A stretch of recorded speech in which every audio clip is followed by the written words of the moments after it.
unlocked empathy. Wait, you wasn't complimenting people at all? What? What? Like I told you at the Man, he beginning, been bro. on Like if years. you messed up, like bro, just like you messed up, fix it. Like it was no like, hey bro, you did this. That's how it's supposed to be anyway. Yeah, like man, yeah, bro. I was chasing perfection Okay. when I need to just chase consistency. There's a difference. And I always It's one of my favorite words, consistency. Yeah, being consistent. that was good. Efficiency. And that's That was literally good. like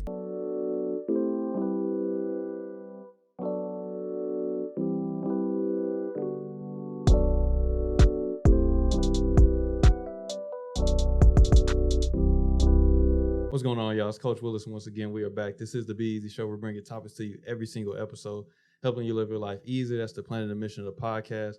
Whatever platform that you're listening to this on, whether it be YouTube, Apple Podcasts, Spotify, if you could like, comment, subscribe, leave a 5-star rating, and do not forget to share it with somebody because support is gladly appreciated. So once again, like I said, I'm Coach Willis. We got Zyler on this joint. Hey. And this week we got Romi on here. You know, one time for the one time. Give him a round of applause. On me. Well, you know, we want to take a little time to introduce yourself. Romi, homie, first, we want to say thank you for being here. Oh, you know, man. we In want a to new location. Yeah, in a new location, dealing with us, with all undisclosed this stuff. You see, hey, it's a lot that goes into it, hey man. man, I like it, man. Y'all do a lot. Like I've watched like most of the videos ever since I followed you on Instagram. And some of them ones, man, they for real. Like Yeah. They there, man. Appreciate it, man. I got it, both of y'all, man, for real. Appreciate it. Yeah, man. But for sure, we want to extend our flowers to you for coming out. But yeah, Romi, if somebody had to ask you who you are or introduce yourself, what would you say? This is a cold open. Cold Yeah. open, man. Well, You hit it. Well, try and think of it in this situation. What you been up to? What you been doing lately? Finding my way. Like people don't understand their way in life. Like we really are subjected to just something that is just there in the time being. Mm-hmm. So me, I'm still finding my way. I don't think I've spent a day not learning something. Like I try to learn something new. So me as a person, I just say I'm a learner. Gotta be. I mean, as a coach, you pretty much gotta be that.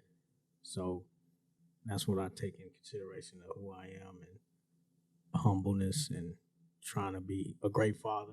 I am a father now, so it's like I can't always think for myself. Yeah. It got to be somebody else first before anything else. So. Yeah, but when you say finding your way, like I heard you say you learning new stuff. What's the practical things that you doing when it comes like, are you reading books, you listening to new people, or you like? Reading books, like always, like I read something every day. Mm-hmm. Like I took into more of just meditation type. Yeah. Like learning how to control an adversity whenever it seeks me. Mm-hmm. So that's more of me finding my way. Because you know how I used to act. Like I used to high head. Yeah. Never worried about nobody else but myself. So it's like finding your way in that happy medium sense. Mm-hmm. Do you feel like the child being born actually kind of pulled you into that? Yeah, man. Like, you kind of got forced in like, like all my friends now say I didn't turn into calm, chill, a softie in a sense. Yeah. But I'm like, this is always how I've been. I just never showed it. Mm-hmm. Yeah. So when they look at me in this line, like they just like, it's crazy. Yeah. So that's pretty much it. What do you think was causing that though? You said this has always been me, but because hey, for what I'm saying, I ain't gonna say you never expressed that joint, man. Like when I used to like practice with you and everything, it was not some hey man, you can do it a little bit better next time. It was none of that, man. So like when you say like that was always in you, what was keeping you from actually like expressing that? I think it's because I needed to work harder than the next dude. Mm-hmm. And I wanted them to be on the type of level that I am. Yeah. So it's me, hey, you'll get it next time. No, get it right. Yeah. So in a sense, now that I really look back at it, I think I could have changed how I acted in my way. Because if I did, man, there ain't no reason why I should be farther in baseball than I am. Mm-hmm. So, and that's just self-pride, my ego. Yeah. Ego takes over everything. Oh, yeah. Everybody don't have you out here wilding. Yeah. Man. Acting going away. outside yourself. Always. Over nothing. Over nothing. And mine was just a sport. I was like, man, I had the skill, but then when I got to college, I was like, oh, this is a job. Mm-hmm. So my ego really like took a toll. And at one point I was like, I'm done with this. Mm-hmm. So That's what I mean, like finding my way. Yeah. I was wanting to kind of dive more into like you being a father and everything, like how you said 9 months right before it. Like, wait, you want to cut that out? No. All right, so 9 months. What is that like, a newborn baby? But you ain't hit 30 yet, so no, I'm 26. 26, 9 months. Yeah. Son. Look, if you would know what I wanted before, son, I wanted twin girls. Why? I don't know. Why? Because I always thought twin girls would keep me into that mellow type mood. I think that would have amped you up. I think it would have amped me up. That's what people say now. Like, even when, that would have amped me up a lot worse. Mm-hmm. But I think it would have made me more chill, mellow, in a sense to some certain situations. Like, even with my son now, like, there's different situations I need to, like, address and be aware of. So if I was to get into it with somebody on the street, I got to think, before I say something back to this dude, I have a son at home. Yeah. That's my priority. Yeah. Like, so 9 months, it's a lot of sleepless nights. Mm-hmm. Is it like a co-parenting situation? Nah, we together. Like, we live together, a whole happy family. Like, it's okay. Like, those are my two priorities. And then I put myself last, because you got to. Like, and there's some instance where you think you should put yourself first, but you like, man, that's where the accountability and the ego comes with. Yeah. So Priorities. Like, my son is always prior. I'll stop whatever I'm doing for my son. Mm-hmm. Like, whether it's job, anything. Yeah. Because that, you'll know when you have a kid. I don't want it. Just dropping the ball on him. Boom. Yeah. He on his own. Look at that man. He on his own with that one. But I'm saying, in a sense, if you ever run into that, okay, maybe I have a kid. Yeah. Like, my son wasn't one of those, oh, we messed up, we just had a kid. Yeah. Ours was planned. That makes a huge difference. Yeah, big difference. Because you know what's coming. You know what's coming. Yeah. You know what you're dealing with. You know the person that you want to be with for this amount of long time. And this is the person I want to have a child with. Yeah. So yeah, that plays a big role in it as well. So, but I want to touch on, because you said now you're looking at it from the sense of now you got a son and with your girl, and like how y'all in the situation, now you putting yourself third. When you was talking about like the competitive nature of you putting yourself first, like to me it's kind of ironic with you playing baseball, because that's not like singles tennis. This ain't golf. You know, like it's a team sport. But I do understand, like my pops used to tell us, like no matter what, they're not going to draft the whole team. You know, they're just going to draft either one or two players from here or there. So was it so much on you like feeling your own ego and your own pride and everything that led to this, like this amped up behavior and everything? Like, it's not just your son. Was you never like thinking about anybody else outside of just Romi? definitely. Yeah. Like, I was always thinking about Romi. Mhm. Like, Romi was coming first before anything. Yeah. Like, I can get into it with a teammate and still be like, whatever. Because in that sense, yeah, I'm going to get drafted, not you. Yeah. I'm going to get signed into college, not you. And I think that trickled down once I got to college. And I thought about it. I was like, I ain't as good as I thought I was. Yeah. Like, I didn't take... So is that like humility? Yeah. And I didn't... And that's the thing, too. I had the skill. But again, I was one of them dudes like, I got the skill. I ain't got to work hard. So whatever you do, okay, you go ahead and do that. But what I do, I'm going to do it on my own time when I feel like doing it. Yeah. Instead of just going out there sacrificing things that I should have sacrificed to get where I wanted to be. So, and that burned bridges with a lot of friends. Like a lot of dudes now that I talk to, like they was like, man, we used to hate you. Yeah. And I was like, hey, like it make you realize, okay, you was acting a little wild. Yeah. What you thought. Yeah. Like, so. But hate you because you was putting yourself first, or hate you because of your work ethic?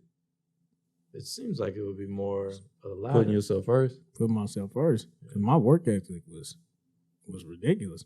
Like I stayed 2 hours later than what practice really ended. And then if dudes come in there just playing around, I'm saying something to them. Yeah.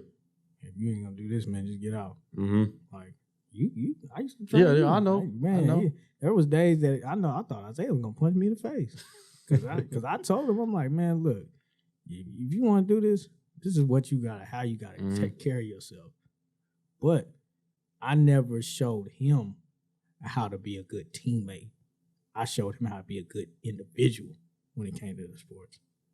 Like that's And it worked out. Yeah, it did. It worked out. Man. I was looking out for myself a lot. But see, this is what's crazy though, is that I don't understand is that when it came to you, I always looked up to you, like in kind of like a role model, like big brother, like role like that.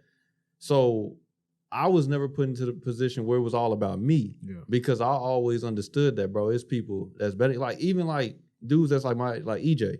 I always respected EJ on a high level when it came to baseball. So I always knew like, hey, it's not just about me. It was hard for me to just see myself as it's just me. But it also led me into like, I was at the demise of other people. So that's why I wanted to ask you that question, because do you believe that characteristic of, I do have to put myself first, it does help in certain situations? Because you could say like with your son, your job could be like, hey, we need you to stay. Nah, bro, I got to go. You know, even though it's for your son, you still looked out for yourself and said, look, I'm doing this for my family. You know, so do you believe that characteristic does help though? Oh, yeah. Like for you, for instance, you was one of the ones that just, I'm okay. I'm okay with being all right. There's a lot of dudes better than me. But then I think when you met me, I think you saw that it's confidence based. Yeah. It's just confidence. So when you meet somebody, and that's how you think of everything, it's confidence. If I've met somebody that's in that role of he's good, I see how he has his work ethic. Yeah. Maybe that way of just being selfish can rub off on me. And I think it did with you, because then you started like talking crazy. I ain't never heard this before. There were some days I was coming up there, he was talking crazy. I'm sitting here like, but then I thought about it. I'm like, I was him. I used to act the same way, but he was more of a good teammate than I was, and I think I just opened that window for him to be more selfish in a good way, not in a bad way. Okay. Well, in the situation, you saying that you're coaching now, has that kind of tuned your eye in a manner like, okay, I see the path you're going down, been there, done that type of situation. Yeah. Have it actually been a situation where you actually helped a student? Oh, man. Like, yeah, you're right. I got it. Because I'm sure the coaches are probably telling you, like, hey, Romi, slow it down. Yeah. But you wasn't listening. Nah. So have you kind of came up with your own little method? Oh yeah, my own method to stop them from going down the Romi way is to sit there and have a conversation with them. A lot of coaches don't know how to just have a conversation with a kid. Yeah. They would rather tell you or micromanage you instead of, hey man, how was school today? You all right? Your shoes is nice. Like, but when have you ever seen coaches do that? Yeah, a lot of them don't do that. Because they playing sports. So I don't know. But he can attest to it. Like drill sergeant. Yeah, our coaches wasn't like that. They was more, okay, did you go to class today? All right, you gonna run. Oh, okay, you didn't even ask if I showed up, if I was late. Well, you was 5 minutes late. Why do you know that? Because I was watching.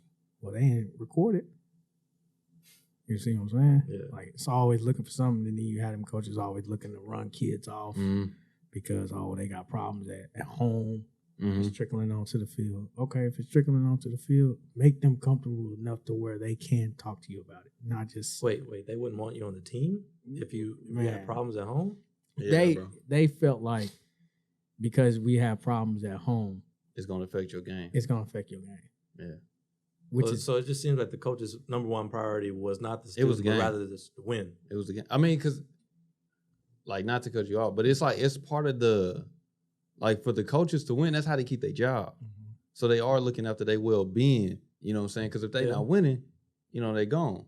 So that's what it really came down to, is, like, understanding that, these is players, but at the end of the day, if the players ain't producing, they not going to go and act, like, the board not going to go ask the players, like, hey, bro, why didn't y'all win this season? Now they're just going to go talk to the coach, and then they're going to get you out and put a new guy in. And you're going to have to hope with your record that, hey, I can go get another job as a head coach or as a teacher. So, like, when you talked about all this, like, what it sounded like to me, a lot of it is opening up to compassion. Like, how important do you think compassion is right now to, like, anybody that's, like, they playing in sport, they not... Let's drop compassion and just throw in empathy. Empathy, then. Yeah, to like people as general, because I don't just want to act like we just talking to like ball players.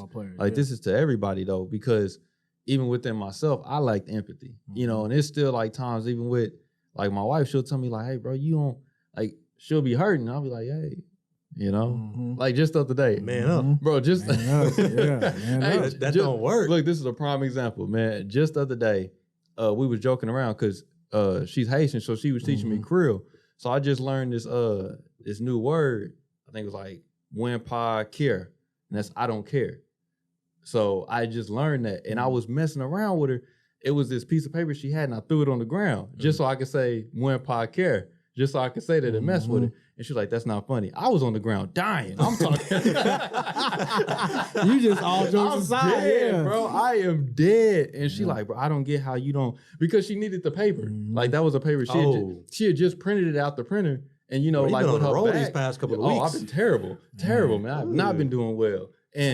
But I was joking though. That was the whole thing. I know. And she was trying to tell me like, bro, like sometimes you don't act like you care about me. And I'm like, what do you mean? Like, bro, it's a piece of paper. I was gonna get it after I got done laughing. I was gonna give you the paper, like. But now I'm saying, like, bro, no matter what, like, even though we ain't gonna completely understand where people are coming from, like you were saying with the players, it's still I want you to know that, like, bro, I feel for you. You know what I'm saying? So, how important you think that is being as a dad, a coach, or just an individual? And as an individual, it's really important. Like, you gotta sometimes show some type of empathy to something. To something. It don't even matter if it's just the smallest thing in the world. Just like this camera was to fall over. It may be a big deal to you. Yeah. He may joke about it, but then you might not. But then he's like, okay, don't take that too serious, but whatever. Yeah. But you, kind of how I am, I would have just been, nah, man, nah. Like blowing up. Yeah. blowing up. Yeah. It's not okay. Yeah, it's not okay. And he joking and laughing and then you storm off. It's one of those situations. You've always in a situation where your girl like try to be serious about something like that. My girl has done that numerous times, and I have done the same exact thing. Yeah, and you don't care about me. Blah, blah, blah. So it kind of has made me learn like, okay, I see you. This is important to you. This is important to somebody else. Like it's always good to show some type of just empathy to something. Yeah. Never always like joking around. Because I used to be the same way. So I'm learning that. I'm practicing empathy right now. It's not going well. Yeah. It's not going hard. Well. It's very hard. It's hard. Is, man. Because it's hard to really convey, because we're in such a digital age now. Showing empathy through a phone, super hard. Through text, like I'm genuinely concerned. I'm trying to be like a person that's available to you. But through text, they already know, like, Zyler just joking around. He's not serious. He thinks this is funny. Like, no, I'm actually, like, being serious. So it takes a lot of practice. Yeah.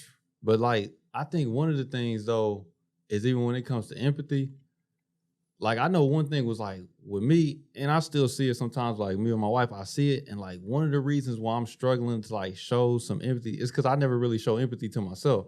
Like when you said with sports was really a thing that always taught me like, or even being a man, especially a black man in America, it was no like, oh, you got time to like feel it. Nah, bro, like get up and get back to it. Like you mess up, like I think it was my junior year, messed up in the field one time, set me on the bench. Just like that. It was no time for you like, hey, bro, you know, go rub it off. And no, it wasn't. I was like, pick yourself up and get back to it.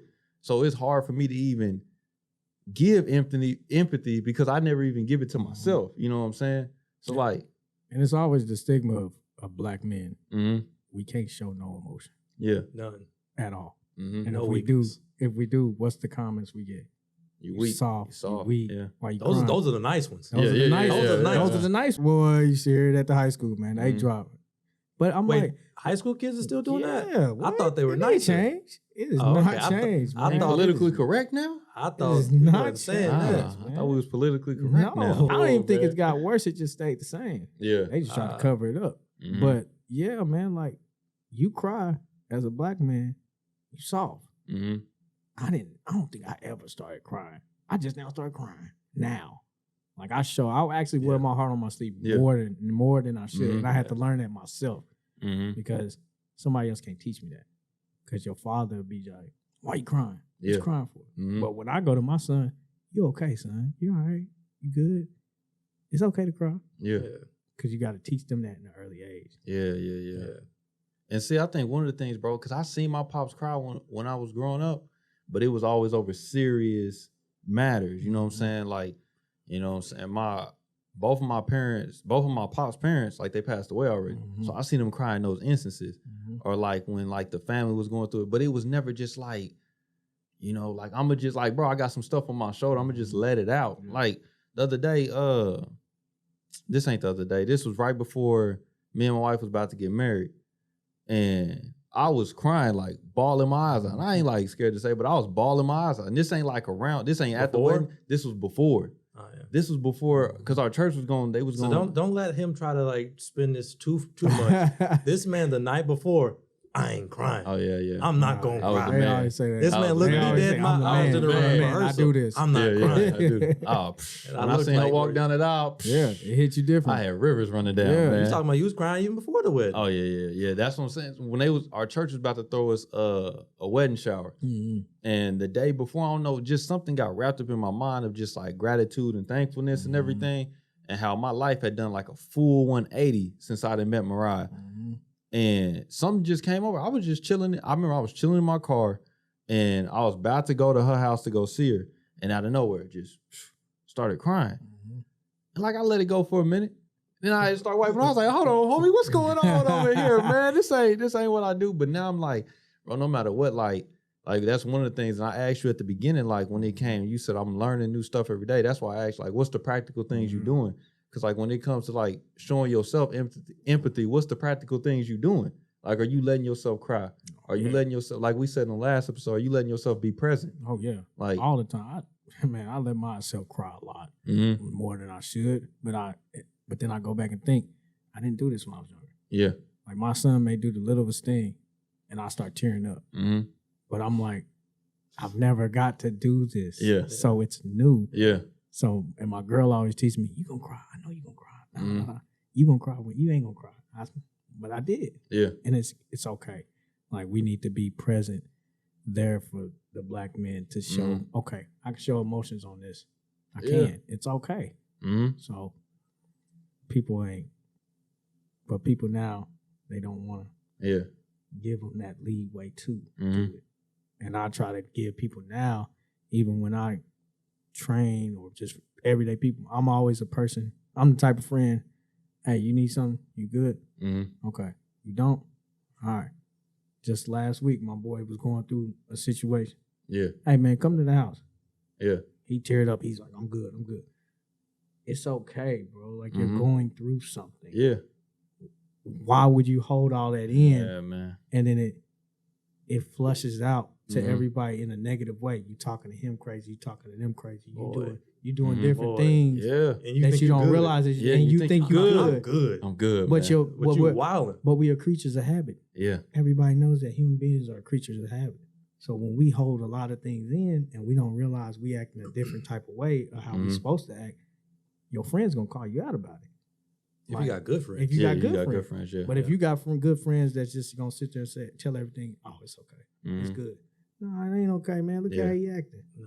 Come on, man. Yeah. So that's what I'm learning, man. Boy.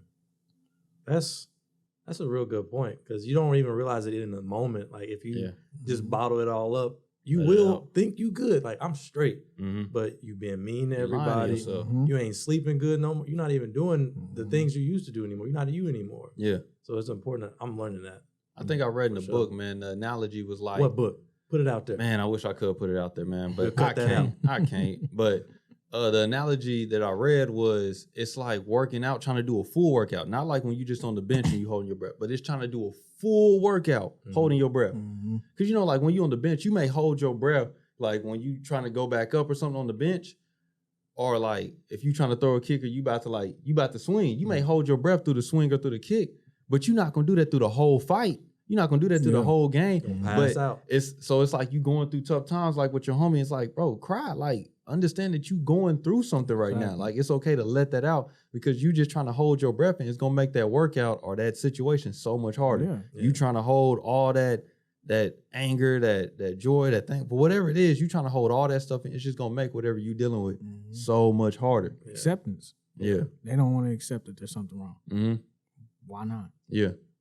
Because you think people gonna judge you if you Mhm. don't. Why would I judge you? I'm your friend. I'm supposed to Yeah. make sure you're good. Mm-hmm. But now a lot of people's like that. So take us to a time, Romi, you was in denial. Take us to a time you was in denial. We want to hear it. I'm man. good. I think I think I'm in denial and I catch myself every day with it. I always think I'm right, even Mhm. when I'm wrong. We talk And about I it. know, Join and the I club. know Yeah. I'm wrong, and I know I'm wrong. Yeah. But I'm not gonna sit here and allow you to tell me that I'm wrong. Boy. Mhm. I wanna go. I'm in denial. Yeah, I'm in denial of the situation. I want to just sit here and be like, nah, I'm Yeah. gonna argue to the death, and I still do this to this day. Like Mhm. you call some of my friends now, they'll be like, Romi, I always think you right every time Mhm. because I'm a good arguing with you. Yeah. Usually you are. So yeah, to make got a sure, good average to, right make, to make sure you admit that I'm right, I'm gonna Yeah, flip it to some yeah, type of way, yeah, man. yeah. That's always how my character's been. Mhm. I always think I'm right no matter what, and I'm starting to learn. Okay, I'm wrong. Mhm. Like even in little situations, and then where that really shows up is, and that shows up for everybody. If you got a girl, it's in your relationship. Like You got what? Break that down some. in your relationship with your Mhm. girl, Mhm. you in denial about something. Yeah. Why? Nobody really sits there and asks, why are you in denial about something? Yeah. It's a relationship. So think about it. You married. Mhm. You ever been in denial with your girl? Oh, several times. Exactly. Mhm. You single. Right? Yeah. When have you ever been in denial of being single? Ooh. But See what I'm saying? Yeah. hey, yeah. Yeah. Think about it. Yeah. See? It's a process with everything. Exactly. So I'm more curious about y'all's situation with like being in a relationship. Like I just got out of a relationship earlier this year. It was a Mhm. long-term relationship, ended, whatever. Mm. So yeah, adjusting to being single again after 3 years, it was weird. I would say just now, But could you admit that to us in that moment?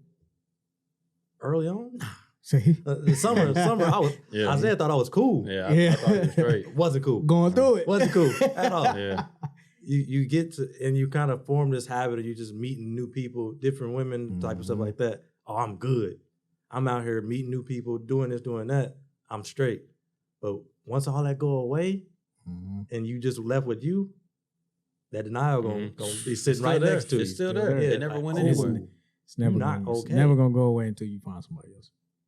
Until you face it. what you Until you mean? face it until you find somebody else.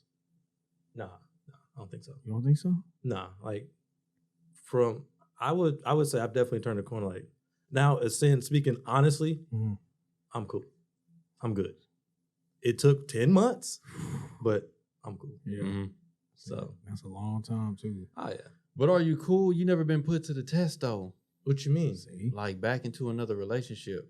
Because you remember what I told you about like when me and Mariah first got together? Mm-hmm. And like I had been single for like 3-some years. Yeah. I thought I was good. Well, first of all, I never faced any of the things that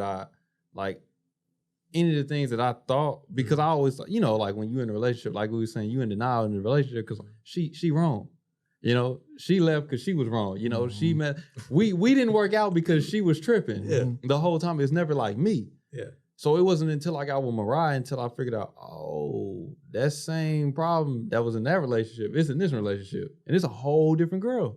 Why is it still here? Because of me. Common denominator. Because of me. You know what I'm saying? Yeah. And then I'm like seeing like, oh, that problem is even with my homies. Like this ain't even just with me and a girl. Like this is even like dealing with like me at work. This dealing with me a lot of other things, you know? And that's what I'm saying until you face it. But one of the things is that it becomes so easy when you don't have to put it to the test. So like I can, like, are you in this situation? You could say you facing all the things you want to face because you haven't put it to the test. Did you want to go home and cry tonight? Nah, Huh? well, I'd be all right if you did. I'm Yeah. telling you the truth. I I'll won't be all judge right. you. Nah, Yeah, I won't judge you at I'm all. I'd good. be all right if you did. But See, that's in us. That toxic masculinity. Yeah. That stuff is yeah. real. Oh, it is. real. It pulls up out of nowhere. Yeah. You think I'm finna cry? You trying to tell me You about a punk? myself? Yeah. You trying to tell me about I I ain't no myself? punk. yeah, And nah. always, Yeah. every time, And it every does us no argument you good. see it pop up, the toxic. Yeah, I get what you're saying. Like once I enter a new relationship, Mhm. I'm gonna see like, oh, Yeah. yeah. But that's why I'm kind of like just taking the time, like, all right, I need to address it. Yeah. And actually start piecing it together. That's why I'm working on my empathy now. That's why I'm working on just different types of things and finding like, okay, what do I like? What don't I like? To really figure it all out. That way I'm whole going into a relationship rather than being almost cussed. Oh, for sure. A half, you know, going into something. Yeah. And then wondering why it's not working. And then wondering why that person isn't wanting to give 100%.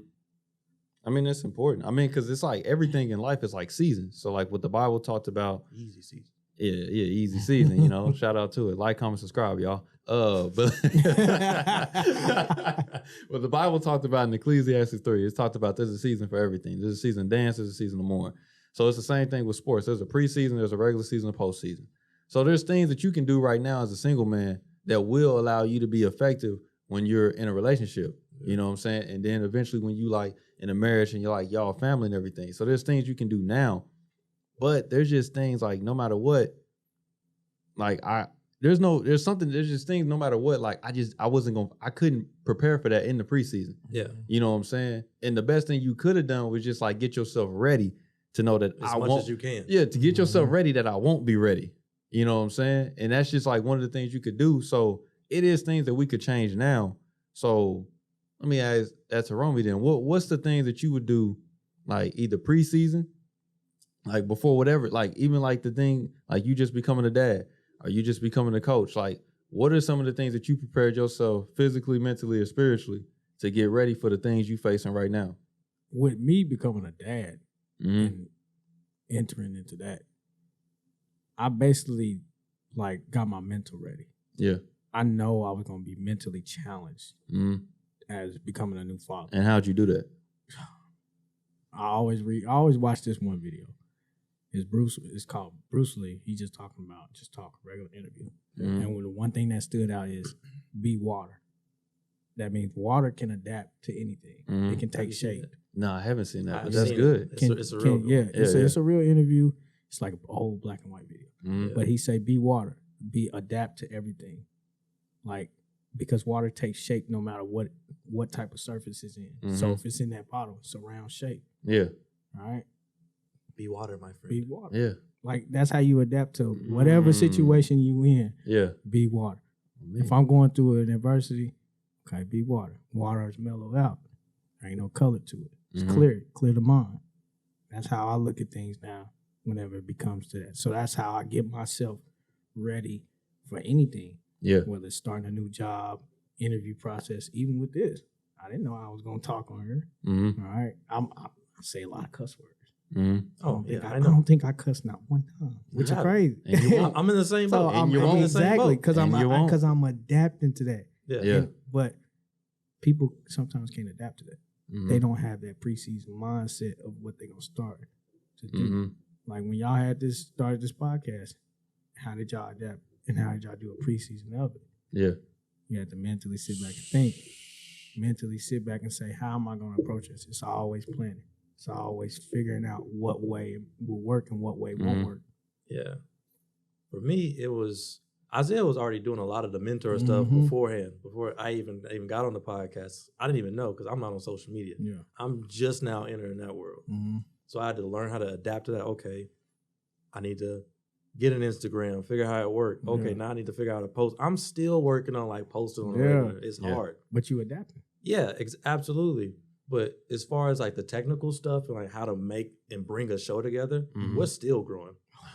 So I don't know if you saw us in the early days with the bad lighting. Oh boy, I'm telling you, it was tough. At the end of the day, it's just a thirst of not wanting to be the same. You just constantly wanting to be better. And I think both me and him share the same thing. We just want this to be as good as it can be, and we're willing to constantly grow and be open to changes. Isaiah say something like, "Hey man, I caught this in the audio. It's on me to be like, okay, I need to figure that out, take care of it." But if I'm like, okay, Isaiah, I saw something in the video, it's on him to be like, okay, I'm going to take care of it. Yeah, definitely. And it's on us to kind of keep ourselves accountable because if I'm out here seeing him wilding, and I don't say nothing, am I really a good co-host? Am I really a good friend? You want me to answer it? Exactly. It don't even need to be. It don't even need to be. Oh, yeah, man. Yeah, that's exactly how I that's approach good. everything. Like everything, you have to adapt. You have to get mentally, and I think I've been more mentally prepared for anything, no matter what it is. It could be the smallest thing. Okay, how am I going to approach this? How am I going to do it? Yeah. Don't go my way. How am I going to handle it? So it's made you more calculated. Yep. Calculated moves always sets you up for success, no matter what you try to do, even if it don't work out. Okay, it didn't work out that way. Let's go back to the drawing board. Just like sports, it don't work this way. Okay, how can we get it to fix that way? So you don't give up. Okay. So beforehand, you were talking about going overseas. How are you preparing for that? Oh, it's more so preparing myself homesick, seeing my son, because that's like, and my girl. Those are like the two things that I'm sacrificing going to go play. Yeah. And a lot of dudes, when they in the situation I am, they just like, nah, I gotta go, just go. Like, if they tell me, okay, you're here for 8 months, I gotta sit down and talk to my girl. Okay, how are we gonna financially, how are we gonna set things up? How are we gonna be able to cover the bills while I'm still there? I know Zyler ain't gonna be able to see me 24/7. There may be some days I can't answer the phone. So how are we gonna make it more suitable for you and him that's easier? Yeah. And those are things I'm really like take serious. Like every time somebody contact me about playing, I discuss it with her first because I have to. Because you're the person I choose to be with. This is my son. Yeah. So I can't just sit here and be like, no, I'm gonna just go. Let me sign this. Yeah. So communication is key. Yeah. On top of that, man, you going overseas, so y'all gonna be on different times. Different times. You know, time I zone. think of that. Time Yeah, zone that's is big. Sweden will be like 2 a.m., 3 a.m. here. 2 a.m., 3 a.m. Yeah, they like what, like 7 hours ahead? Something like that. It's So- crazy. Just getting mentally prepared for that. Yeah. Is I ain't trying to sit there and just, okay, I'm just gonna go because it's for me. Yeah. Like I told her, baseball is gonna be there, whether I play or not. Like, it don't matter. But y'all are my priority as well, and myself. So man, answer this, because I'm glad we're talking about that. Like, even with you still trying to go overseas and play, like, persistence is one of the biggest things that I've been seeing you have. Like, how many colleges ever you went to, man? Oh, I got a wild college career. A lot, man. So I started out, I've been to 5. In the state? Yeah, 5 colleges. So Did you play in Texas?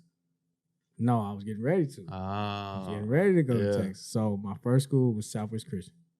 Signed as a freshman. I got hurt at the end of the season. I was like, I don't think I'm going to play no more. Let me go to UCO. Went to UCO for a year.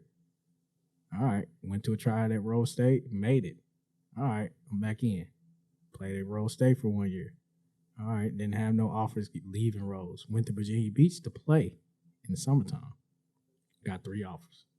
Turned around. I ended up getting called by Chicago State just on a partial scholarship, D1, Southside Chicago. So I'm like, okay. Turned around last week of Virginia Beach, slid in second, broke my wrist. So I'm like, I gotta go. I gotta. It's where the honesty kick in. Yeah. So I gotta call the coach and let him know, hey, I'll be good. I'll be there. Minor injury, hand messed up. Okay. He was like, I looked over your grades too. He was like, we'll fix that. He was just like, make sure everything's good with your hand. 2 days later, he calls back. Didn't even call. He sent the email. Hey, we signed another guy. You good? All right, be easy. Yeah, be easy. Be easy. I heard it. And that's how I took it. He was just basically like, be easy. Yeah. I'm like, okay, you just messed up my plans. So now it's back to the drawing board. Went back home, sat out another year, worked a job, barely miserable. Contacted coach in Dallas, University of Texas at Dallas, D3. Didn't think I'd be at it, D3. He was like, well, your grades pretty much ain't gonna make it because we don't give scholarships. Division 3s, they don't give any sports scholarships. So I'm like, okay, let me go back to school. Yeah. Let me go back to school, try to get it up. I think it was like a week before I was getting ready to roll. I was about to go back to UCO. For academics. For academics. Yeah. Because I was pretty much done. Mm-hmm. I didn't want to play at all. My friend called me. He was like, hey, man, I'm at Bacon College in Muskogee. Hit the coach up. They might be able to do something for you. All right. A week before school started. So that means I had to contact him in a day, figure out how I'm enrolled, do all that in less than 4 days. Did all that in less than 4 days. Ended up going to Bacon College for a semester. Got into a riff with the coach and he called me into the office and said, I don't think your personality fits the team. Not enough empathy. Not enough empathy. And that every time I turned, it was always a coach saying, your personality does not fit the team. Because if I had 60 of you, we'd win. But I ain't got 60 of you, your attitude. So I can weed out the bad apple. Mm-hmm. And that's what basically did. But I got saved because he was like, because a week later, the school's getting ready to shut down. So I was like, all right, I'm in cool, man. Mm-hmm. Didn't even think about it like what he was trying to say. Yeah. I was just like, oh, he just hating. He don't like me. Ooh. You just hating. Just hating. He don't like me. That was that ego. Yeah. His ego kicked in. Everybody all in my ear on the team, hey, he shouldn't have kicked you off. That was dumb. Dumb reason to kick you off. Oh, now you got But supporters. they haters though. They probably hating on the low. We're glad you're going. We're glad you're going. We're glad you're going. And a couple of them was ones that I was starting above. Yeah, you was So gonna they compete like, with them. yeah. I'm kind of glad that you're gone now. That we fake ain't gotta worry love. about it. Yeah. Got to be wary of that. And me, how I am, I'm just like, yeah, I hear y'all. But I knew it was hate. So ended up leaving there a semester, sat out another semester. Then I ended up at Mid-America the last 2 years. And then the first year, it was cool. But I think age is what really caught up. Because now I'm sitting at Mid-America, I'm 24. Mm-hmm. The dude they want to play is 20. So then you look at it like, I'm 24, he 20. They think about who we going to have the longest? Who going to be more durable? Mm-hmm. So they went with him. And you know, my ego kicked in. I'm on the bench. All first year on the bench. Hey, come on, man. I know I'm better than him. I know. Everybody telling me. Mm-hmm. They see it. Everybody see it. Yeah. But I think it was just a wake-up call to get me to understand you're not going to get everything your way. Mm-hmm. Even no matter how you work either. And it's sometimes it's political. Sometimes it's some of that. But I think if my personality, my ego did change, I think I would have started at every school I went to. Mm-hmm. So that time on the bench helped you. Boy. Had a lot of time to Boy. think. Oh yeah. A year and a half. Yeah. Like your whole year and a half, you Yeah. just sitting there, just sitting back. You get in every other once in a while. But then it make you really think, okay, I think it's me. Mm-hmm. I don't want to look at it like that. I just think it's always the coach. And I've always had that say. It's always the coach. I get put in a difficult situation because of the coach. But nah, maybe it took me that 1 year to look in the mirror. Oh, it is me. Mm-hmm. So I go back the following year. I'm talking, better teammate, picking people up. Mm-hmm. Different. You ain't never heard that. Yeah. Different. Picking people up, Yeah. helping them. What do you mean picking people up? Good job. Oh, Yeah. okay. Showing love and support. Okay. Good job. Okay. And whenever He's I unlocked empathy. Wait, you wasn't complimenting people at all? What? What? Like I told you at the Man, he been beginning, bro. knowing me Like if you years. messed up, like bro, just like you messed up, fix it. Like it was no like, hey, bro, you did this. You Oh, that's how it was supposed to be anyway. Yeah, like man, yeah, bro. I was chasing perfection Okay. when I need to just chase consistency. There's a difference. And I always It's one of my favorite words, consistency. Yeah, being consistent. that was good. Efficiency. And that's That was literally good. like how I go about things, even training. I got to be consistent as possible. If I'm not consistent, that's even being a boyfriend. I got to be consistent Yeah. in my relationship. If I'm not, That's if I'm not, big, then bro. what happens? Oh, that's big. Everything falls apart. Exactly. So even with all that consistency, again, age caught up. I'm 25. Mm-hmm. The dude is 21. Mm-hmm. They gonna go with him, no matter what I'm doing. But then I flash some youth Mm-hmm. on the field. Okay, cool. They gonna. Then now the coaches is in the air. Hey, we gotta get him in. We gotta get him in the lineup. But the head coach, no, we can't. We don't know what it's gonna do. Get in, show some flash. He did nothing. Mm-hmm. So at that point, it's just like okay, man, my time has run out. Yeah. It's my time. And the only person I got to blame about that time is me. Nobody else. So that's literally how my college career like completely ended.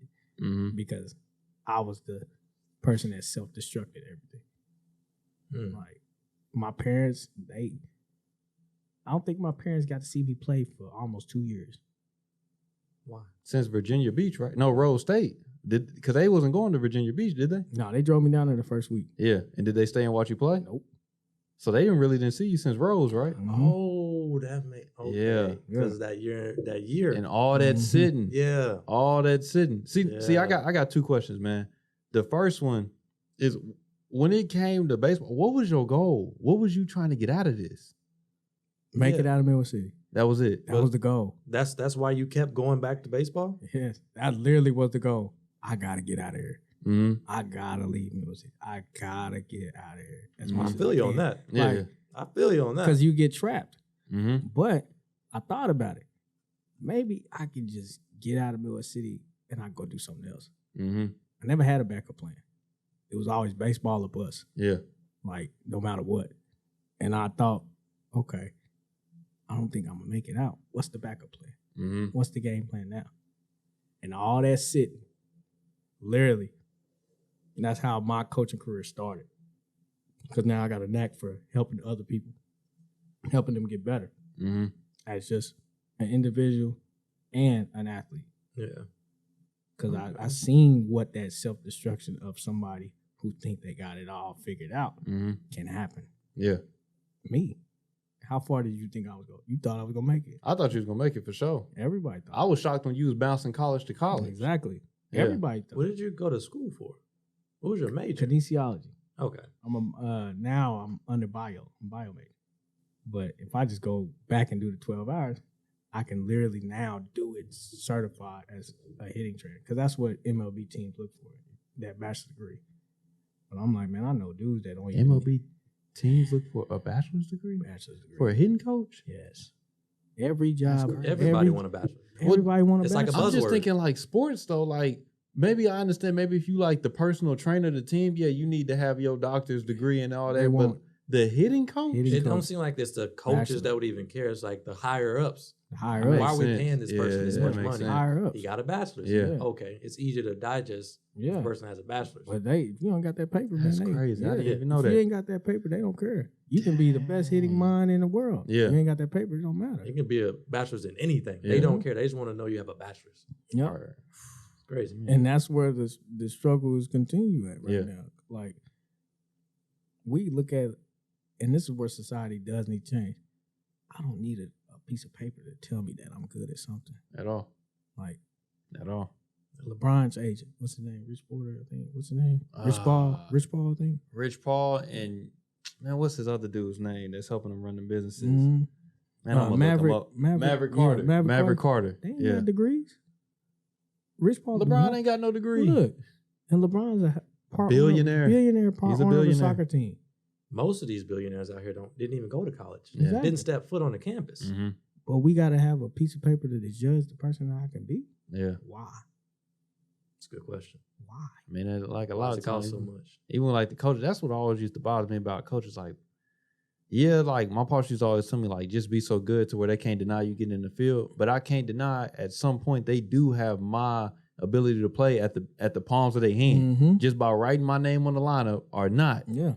is going to determine if I'm going to get seen today or not. And not. You know what I'm saying? So that is one thing. It's the same thing with degree. So you telling me you're not even going to look at how good of a hitter I am if I don't have this piece of paper versus if I did. Mm-hmm. You know, that's one thing, man. I always like try to tell people, like, it ain't just like working so hard to where people can't deny your skill, but don't put too much of your skills and your life in somebody else's hands. You know what I'm saying? To where I'm nothing if you don't approve of me. Yep. You know what I'm saying? That will like tear somebody up, man, for real. And I think that was the mindset that I had my last year at Mackey. It was, you literally have the last of my career in your hand. Yeah. But you just don't want to help me out. Mm-hmm. And you know I can play. Yeah. You know that was never a slouch. You know I'm good. Mm-hmm. But it was always going back into, it's how he acts. Yeah. Did you ever go through like a bitter period to where you was real bitter about it before I you was actually real, got out of it? I was real bitter. Like not even wanting to not pinch even, run. not even, yeah. Showing up do for nothing. practice? No, I showed up for practice. Now that was one thing Okay. I never did. When it was either time to show up for a game an hour early or practice or just film in general, I always went. And even at practice, I stayed 2 hours later. But still bitter bringing that energy in there. Still bitter bringing that negative energy around everybody. Mm-hmm. And then it gets to your teammates that they don't like you. And then the coach look for overhearing conversations of, I hate him today. Mm-hmm. I don't like that dude today. Yeah. He just always complaining about something. So It's when a he cycle. get that in his ear, he's like, I'm doing the right thing. Yeah. Mm-hmm. See? And a lot of coaches is like that. But why though? Come to me if you got the problem. Address it. Mm-hmm. And there was even a situation, I went into his office. I was like, hey man, I ain't getting the playing time that I deserve. You seen what I did last weekend? What's the deal? Oh, we gonna get you going. We gonna get you going. Didn't see the field for a month. Mm-hmm. Okay. But you didn't tell me why. Yeah. Even though he know. Even though you know. Yeah. Yeah. Just be straight up. All right. And then COVID hit. Mm-hmm. Now we all going home. Now we all going home. Ain't no more playing, man. It was already dwindling down anyway. So Mhm. now we all leaving and going home. So now what? So it's just literally I tell everybody like the reason why I didn't go far and I was bouncing to college because of my ego. Literally. That's the only thing I can tell people. Mm-hmm. I can come up with every excuse in the book. But at the end of the day, it was me out there. Were you always good as like a kid? Like where did that ego come from? Yeah, bro. Okay, that's where the ego came from coaches literally telling you all good. It's dangerous. 8 years It old, is, man. 8 years old playing up with 11, 12-year-olds. I was And wondering excelling. like, where would it come And from? excelling. Doing Yeah. good. And excelling. And they like, man, he got it. And then your family going to that, he got it. Mm-hmm. He gonna be He a gonna million. make He it. gonna make Yeah. it. He gonna have the money. That's our boy. That pressure. How does that pressure feel? Heavy. And it was big. My dad was a football guy. He never put that much pressure on me like that. It's just the outside, the immediate family, putting that pressure on you. You gotta make it. He the baseball player. My nephew, They introduce you as the baseball player. Yeah. This ain't such and such. This Mhm. is my baseball player. This my nephew Romi. He the baseball player. Yeah. Why just can't be Romi? Yeah. Right.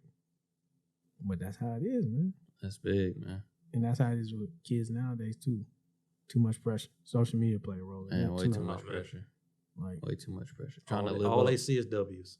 that's you what. don't That's ever get a chance to see L's. And that's why I tell everybody as a whole, as Oklahoma as a whole, it's not necessarily like coaches wise, it's the information to help athletes get better. You're not putting out information ain't getting put out like we used to have. Mm-hmm. We never had social media when we was out there. Mm-hmm. Now social media plays a role. You get told one thing by a coach on social media. Yeah. Then what? What do you mean? Like the exposure Okay. aspect. When we was in school playing, we did not have that exposure as some of these kids have nowadays. So like, let's say like a star player Mm-hmm. and they're on social media and they're getting Mhm. all that they shine. It's big, bro. Okay. big. Hey, you heard of this So dude they're already a Mikey? celebrity. Play basketball? Bro, it's this dude named Mikey. Mhm. Mikey Williams. He a sophomore in high school. This dude got over 1 million followers on Instagram, right? Mhm. That you remember I was telling you about Ball is Life and everything? Yeah. They like posting him left and right on their YouTube channel. Follow him This, around. this dude is A he's celebrity. he's pretty much a celebrity already. And this dude's a sophomore in high school. So the exposure he has of like all these different colleges coming to him and everything. And I just read this dude was like, it's not even about his skill at this point. It's just about his exposure. So if Mikey got 1 million followers on Instagram and he got all these other people following him around like a celebrity, it's like, bro, Mikey coming to your school? Bet. Where ESPN gonna be? At that school. Where all the sports analysts gonna be? At that school. Everybody's gonna be following him. So it's not even that. I don't even have to check my skill because it ain't even worried about if I'm good or not because these folks showing up. And they telling me that obviously if I can play because they supporting me, they looking out for me. That's dangerous, though. Getting co-signed That's by dangerous. celebrities, Because if you taking don't make pictures it, with if celebrities. you don't make getting it, paid. and then everybody leaves, Yeah. that's gonna mess his whole head up. Yeah. Mental Because it's gonna be- like, did I ever really have it? Exactly. You know what I'm saying? It ain't even that where people really there for me. Did I ever really have it? Mm-hmm. You know what I'm saying? So now you're gonna be lying to yourself thinking that you good. And it's not to say, I'm not saying that he ain't good. He's good at basketball. Oh, yeah. We're not lying like he's really not good. But we all know people who are good that just don't make it. Yeah, and it's 1%. like, and then we also know people that get overshined.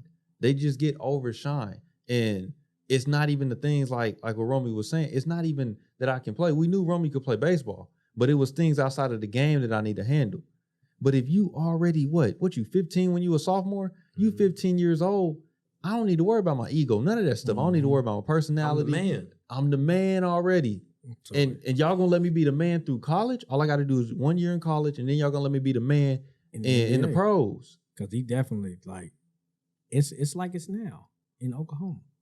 You tell a kid one thing, they get shined from that school. Mm-hmm. He walking around like he the man. Oh yeah. Bro, you used to see, you remember in football, dudes would get one offer in football and they would walk around like, oh, I'm a Memphis commit. Bro, they talked to you after practice. They didn't offer you a scholarship. They just talked to you after practice. And how did they go about this? I'm the man. I'm the man. Yeah. I'm the man around the school because they talked to me. You ain't put in no work. Yeah. He just came to see how you was doing. Mm-hmm. Cool. So what that means from you in that moment, I gotta go harder now. Yeah. Not, I'm the man, I can just coast. Mm-hmm. And a lot of kids nowadays, they just coast. So Oklahoma as a whole with the athletes, some of these athletes is good in Oklahoma, but they coast. But go out to LA. It's a whole different lot of kids out there that want it way better, way more. Mm-hmm. And some of it might be the resources. Cool. But I've seen a lot of dudes with less resources make it out. Mm-hmm. And they don't coast. So it's just that happy medium of getting a kid and somebody just on the right track as well, just off of sports too. Somebody that's on the right path. Okay, you want that promotion. I didn't get it. Now it goes back into you thinking, well, why did he get it? What's the reason why I didn't do it? I work harder than him. Cool. Yeah. Connects, resources. Yeah. Oh, that do help. That's a good point. Like, just because you're the best don't mean you're going to make it. Exactly. Because nobody wants to work with you. Mm-hmm. Yeah. Man, it's like one of the things is like accepting the facts over the fantasy. Because we can get caught in like accepting the illusion that, oh, it's all right and everything is good, or people telling me this and that. Like, man, one of the things I had to like learn early on, when I first got into public speaking, I'm talking about, bro, all my classmates were telling, bro, you're a great speaker. Mm-hmm. My professor she was over this, I think it's like AP, Alpha, Beta, something, some group at the school. I can't remember their name. Slandered them. Yeah, I'm pretty much did. You know, hey, shout out to her if she listens. She knows who they are. But she offered me to come speak at like the introduction, like they ceremony where they brought new people in. And I go out there and I did great. You know what I'm saying? But it wasn't until like I started getting on social media and I started putting like me speaking on social media. I was like, dang, I ain't getting the feedback that I was getting like in the class, or that I get like when I go speak at certain places. I ain't getting this type of feedback. And one thing that did get to me was like, bro, you do have to work on something. And one of the hardest things, bro, even though like I love Mariah and me and Mariah close and everything, but it was so hard taking advice from Mariah. Bro, it was so hard. For one, I used to always be like, bro, you ain't even a speaker. What you know? Like, you don't even know this stuff. But then another thing was like, nah, bro. She's like a consumer. She is. And she was like, you said that word wrong. I was like, yeah. She was like, you can't just flow that stuff together. She was like, they don't know what that means. I was like, you got to break that down more. And I'm like, how they don't know what ain't and y'all and all this other stuff, how this stuff ain't. And she just kept telling me like, nah, you got to fix that. You got to fix that. And it wasn't until I started working on myself being like, you know, like, okay, I was like, you can't accept the fact that, you can't speak. But you can't live in the fantasy world that you just this godly speaker walking around town and everything and can't nobody touch you on stage. Nah, bro, you got to understand, like, bro, I still work on this. Yep. You know what I'm saying? And it's never going to stop. It's never going to stop. And one of the things, like, that's why I'm trying to hit so much on, like, the ego and all that stuff behind stage. Because one of the things I'm learning now is, like, when it comes to speaking, it's not even about me getting on stage, me speaking to X amount of people. I don't trip on that. Yeah. But what I trip on now is that I'm living the life that I'm speaking about. Yeah. So it's so hard on me, like what you say, being consistent with like my relationship, being consistent with like my prayers and all these type of things that I'm telling people to do. like making sure I'm on that as well. That's one of the hardest things. And one of my kids, he got a Bible verse on his arm. I forgot, and I asked him one day what it bro. meant. Hey, no. No. You hit me with one of my kids. I was like, you got more than one kid. No, my He kid. said, You already got a tattoo? What is going on? Baseball kids. I should have clarified that. My bad. Because he talking about team pregnancy. My bad. Boy. But nah, one of my baseball kids, he had a Bible verse on. I forgot what he said it was. And I asked him what it meant. You know, some people get tattoos, they don't even know what it meant. Especially Bible verse. And it was, he said, we may make our plans, but God will determine our steps. And I forgot what verse that was. But I was like, yeah. I said, you live by that? He said, yeah. I said, why? And he thought about it for a whole minute. He was like, because if this don't work out, I know I got a backup plan. And I know God is trying to push me somewhere that I need to be. Yeah. And I was like, oh, okay. What grade is he in? Junior. Yeah. Keep that mindset. Yeah. You're gonna be straight. You'll be all right. Yeah. Just off that alone. Surprised me. Yeah. Because he one of them kids, like, he do a lot of talking. And it surprised me. I said, okay. I see it, that humbleness is in you. Let's see if I can get it out. Yeah. It's going to take a while. Yeah. We didn't already butt heads a couple times. But it's going to... Like, I'm good anyway. You want to kick me off the team? I know it wasn't for me. Yeah. But I'm like, plan he good. really good. He really good, though. Like, Yeah. and that's the thing, bro. He's really, really good. But he's just one of those kids that just think everything got to be handed to me.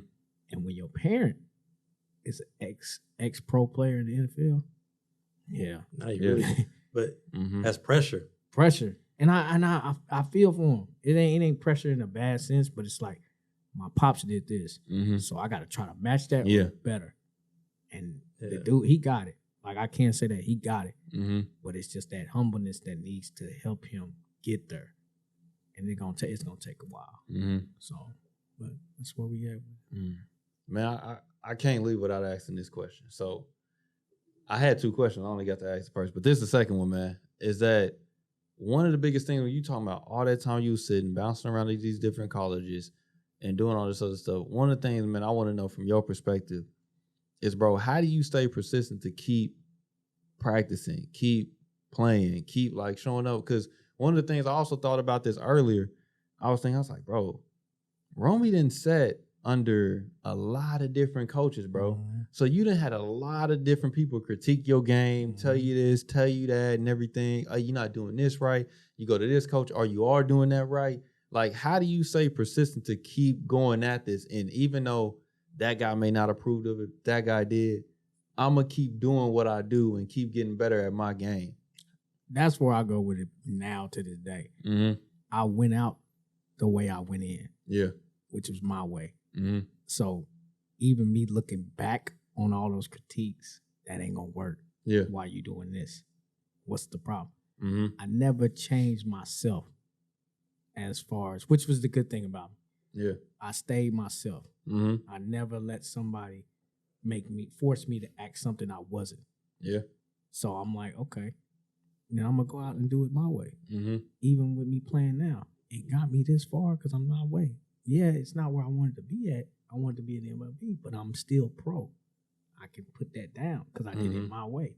And a lot of kids, they love to go and act a certain way. They not. Why though? Why are you promoting yourself this, but you're not that? You this guy.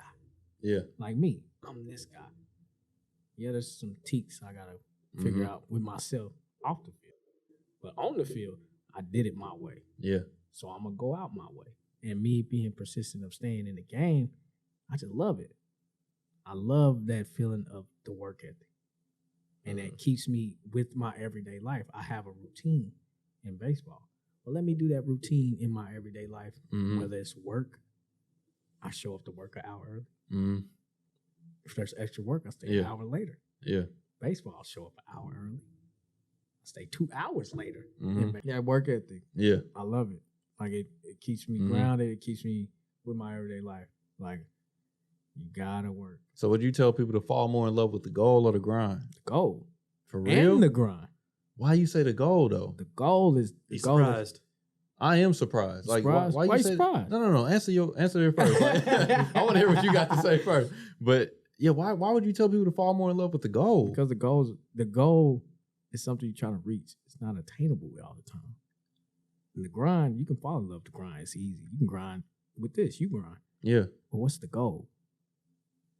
What's the goal? Are you asking me what the goal is here? What's the goal? Oh, man. The goal for the podcast, man, is to eventually get to the point to where, for one, the first goal in all is to bring self-awareness to people. We want people to be more self-aware of who they are.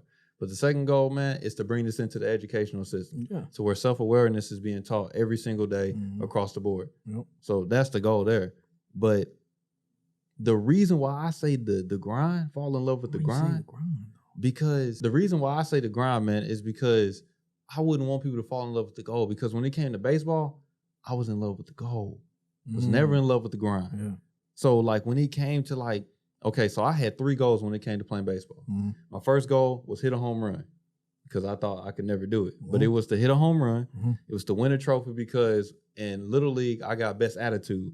That was the trophy they gave me. Which pretty much, bro, you suck, but you're on the team. I know, suck, but you was happy. Yeah, you was happy. I know what best attitude mean. I wasn't dumb at that time. Yeah. So it was to hit a home run, right? Win a trophy because I wanted a real trophy. And I wanted to be considered one of the best on the team because I was tired of being seen as like the underdog. Hey, you made, he coming up to the, he about to strike out. Now, I was tired of that. So I got those goals. So like it came to my junior year, I hit a home run. We won 2 out of the 4 tournaments we played in. I helped him with that home Oh, run. man. Just throw that in there. You know, but we won 2 out of the 4 tournaments we played in. And so we got 2 trophies for that. I also was put into the Big Ten Big Conference. So I got another plaque for that. So that's a trophy. And I was also considered like when I got up to play, like my teammates was like, yeah, like he's coming up. Like, you know what I'm saying? Like we glad that he's about to go hit instead of like, oh, we disappointed. But after I achieved all those goals, when it came to my senior season, that's why I quit. Because literally when we was going to practice every day, like I already told Zyler, when we was going to practice every day, I was like, bro, like what's the point of being out here? You know, I already did what I wanted to do. I already hit the home run. I gave up on the league a long time ago. I knew that wasn't about to happen. So I had no goal of making it to the league. Yeah.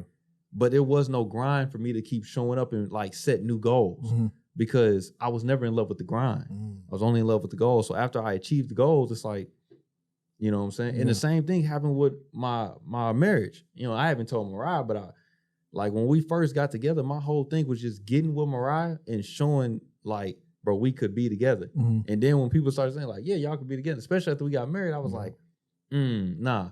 I'm in love with I'm more in love with being the best husband that I can every single day to Mariah. So that's the grind. That's every single day I have to work on this stuff. You see, I've been slipping this week and everything, but that's every single day I have to work about the fries. You know, you don't even know. We'll tell you off camera. Yeah, we'll tell you later, but you just know I literally slipped up with that one.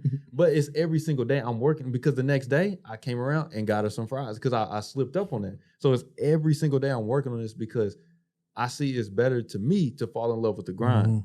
Because no matter what, like what the dude said with the Bible verse, even if you put me in like baseball, you put me in business, you put me in relationships, you put me in spiritual walk, the grind is to still be the best I can at whatever I'm doing. Yeah. So no matter what the goal is, I'm still going to try to be the best at whatever I can be. That's the grind. That's why I'm like, I was surprised when you said fall in love with I'm a little different.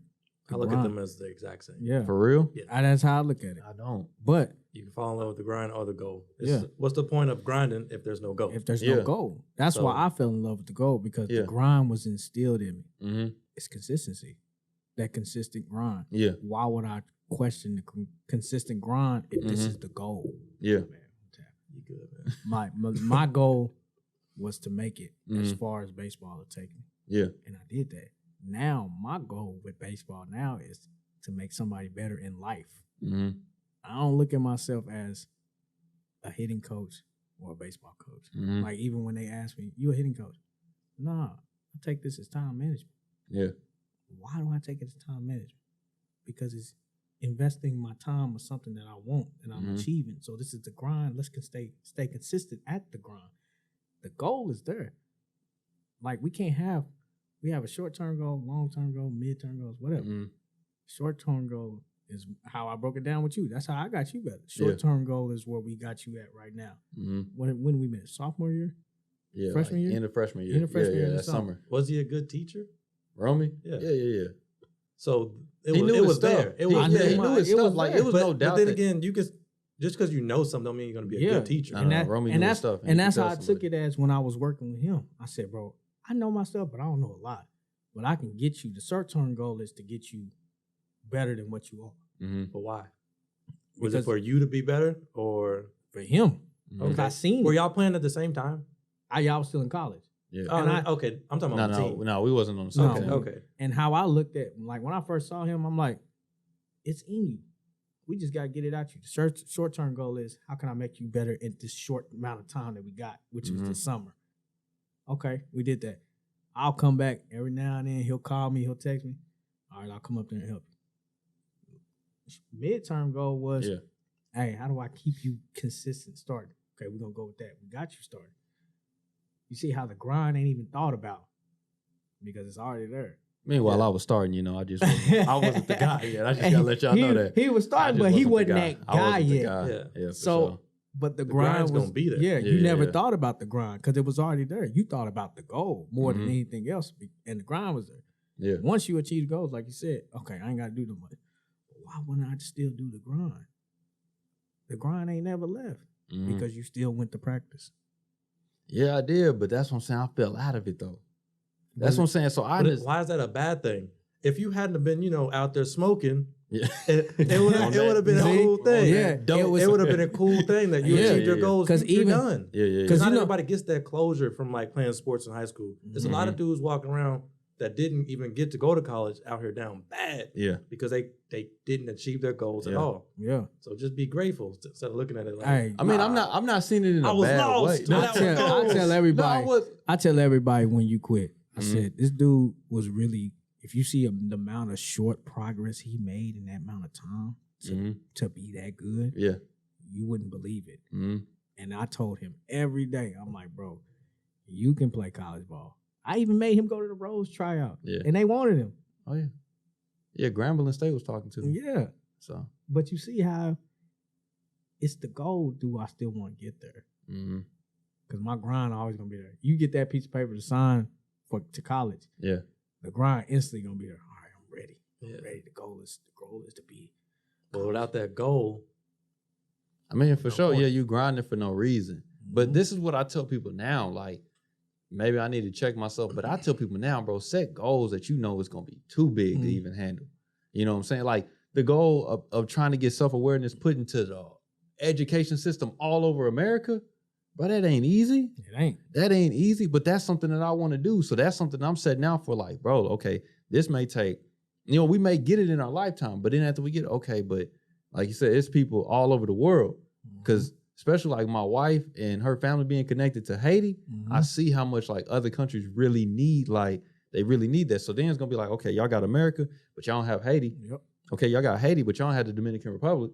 Okay, y'all got them, but y'all don't have Mexico. And it's like all these other things. So those is goals that's gonna be like, bro, you gonna have to grind hard for these things. You know what I'm saying? Those are like big goals. That's why I tell people now, like, bro, set big goals. It's good to have like small things. Okay, let's focus on first putting out a curriculum. Yep. You put out a curriculum. Okay, focus. Let's get that in a school. Okay, you get a school. Let's get a district. Okay, you get a district. Let's get a sister district. yeah, And then you're having goals that are And it's- building upon it's- yeah, It to also that bigger goes. goal. It also goes back into the person you're talking to as well. Now, EJ was sitting here. Hey, the goal is MLB, right? yeah, In this amount of time, that's the big goal. You Yeah. out of high school, so we're gonna set that high. Mhm. Like you said, set big goals. yeah, For you, it was a goal of okay, steps, building blocks. As much as once you get the goal, now what? yeah, It's either you want to build on it or keep going. Whatever you want to do. For you, yeah. all right, I did every goal I wanted to do. It ain't for me no more. And that's where I tell everybody, if you got a goal and you grind to all the way and you get it, now what? Like we just said, I look at the goal and the grind as the same, complete same. Yeah. Like podcasting, public speaking, you got the goal. Now what you want to do? You see how the goal, keep setting goals, keep building the goals, because you're going to fall in love with the goals, and the grind is always going to be there. Yeah. That's true. That's true, man. So, man, just, I guess when we're closing, man, tell us this, man. So, leave us with what's a short-term goal you got right now? What's a big goal you got? Well, I achieved the short-term goal. I'm hitting instructor at DBAT in OKC. Mm-hmm. So that was one of the short goals. The big goal is to try to get most of these athletes in baseball better development, better information, pushing new information that'll help instead of let's just go with the old way. Yeah. There's probably more way than you think. You got to keep learning. As a coach and as an individual, you got to keep learning. Mm-hmm. You ain't always right. So take something. Quit always micromanaging everything that you think, no, that ain't going to work. We'll try it. It might work. You might like it. And if it don't, okay, cool. But that's where I'm at with it, man. Gotta be. All right, man. So y'all already know what it is. Whatever platform oh man, first and foremost, man, if you made it this far in the episode, you already know what it is. Thank you, man. And like, comment, subscribe, y'all. You already know the deal. Tell us what you learned about this episode. And don't forget to share it with somebody and tell them what you learned about this episode. Because word of mouth is still the best marketing tool that we all have. So like I said, if you could like, comment, subscribe. Do not get to share. We're dropping episodes every single week, Sunday at 7 a.m. Do not forget to promote it. Do not forget to share it with somebody. So until the next one, y'all. Oh, yeah, my bad. I'm moving too fast sometimes. What's up? Y'all don't forget to stop showing love to Zyler's podcast. We got Writers Anonymous. You already know. I be moving too fast. Do not forget to show love to Zyler's podcast. And remember, man, we still looking for writers. If you know somebody that's a writer, you are a writer, man, show some love our way for real. And we're going to try to do some work with them. So, like I said, we got Zyler on here. And we appreciate Romi for joining us this week. You already know what it is. Appreciate y'all having me. All right, man. Until the next one, y'all. Be easy. Peace.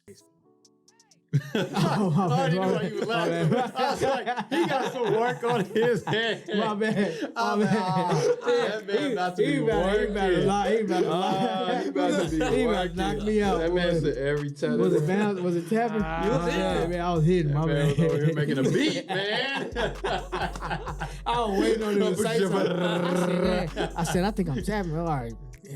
I'm in mid conversation. Yeah. Nah, you good, but man. nah.